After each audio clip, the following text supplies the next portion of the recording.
வணக்கம் நண்பர்களே. நீதிக்கதைகள் சேனலுக்கு உங்களை அன்புடன் வரவேற்கிறேன். இன்று நாம் பார்க்கப் போகும் கதை மற்றவர்களை பார்த்து நம்முடைய சக்தியை மறந்து செயல்பட்டால் என்ன நடக்கும் என்பதை சொல்லும் ஒரு சிந்திக்க வைக்கும் நீதிக்கதை.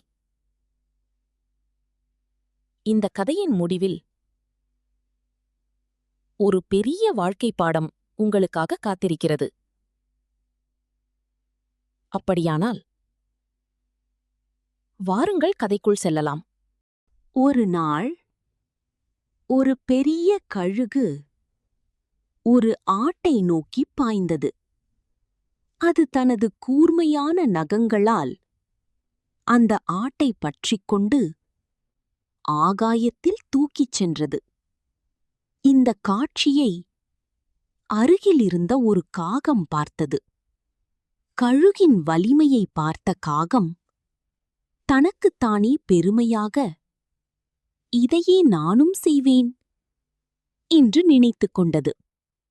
உடனே அந்த காகம் ஆகாயத்தில் உயரமாக பறந்தது. பிறகு வேகமாக தன் இரு சிறகுகளையும் ஒடுக்கிக் கொண்டு ஒரு செம்மறியாட்டுக் கடாவின் முதுகை நோக்கிப் பாய்ந்தது. ஆனால் அந்த ஆட்டின் அடர்ந்த கம்பளியில் காகத்தின் நகங்கள் சிக்கிக் கொண்டன. காகம் தப்பிக்க பலமாக சிறகடித்தது. ஆனால் அது நிலைமையை இன்னும் மோசமாக்கியது. எவ்வளவு முயன்றும் அதனால் வெளியே வர முடியவில்லை. சிறிது நேரத்தில் அந்த ஆட்டின் மேய்ப்பாளர் அங்கு வந்தார். காகத்தை பார்த்த அவர் சிரித்தபடி கூறினார், "இதைத்தான் நீ செய்து கொண்டிருக்கிறாயா?" அவர் காகத்தின் 2 சிறகுகளையும் கட்டி தன் வீட்டிற்கு எடுத்துச் சென்றார். அங்கு இருந்த குழந்தைகள் அந்த வித்தியாசமான பறவையை பார்த்து ஆச்சரியப்பட்டனர்.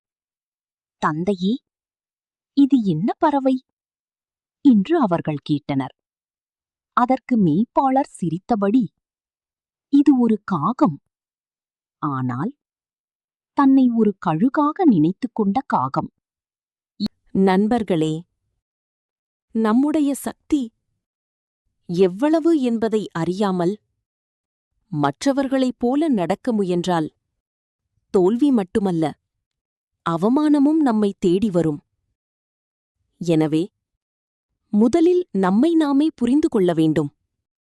பிறகுதான் உயரங்களை நோக்கி பறக்க வேண்டும். இந்த நீதிக்கதை உங்களுக்கு பிடித்திருந்தால் லைக் செய்யுங்கள்,